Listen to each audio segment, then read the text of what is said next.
ಯಾಲೇ ಯಾಲೇ ಯಾಲೇ ಯಾಲೇ ಯಾಲೇ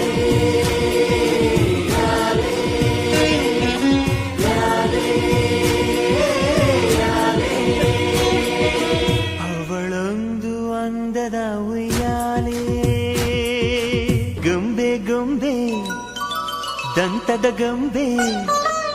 ಹೆಜ್ಜೆ ಇಟ್ಟರೆ ನವಿಲಂತೆ ತುಟಿ ತೆರೆದರೆ ಗಿಣಿಯಂತೆ ಆ ನಡೆ ಚಂದ ಆ ನುಡಿ ಚಂದ ಆ ನಗು ಚಂದ ಆ ಗುಣ ಚಂದ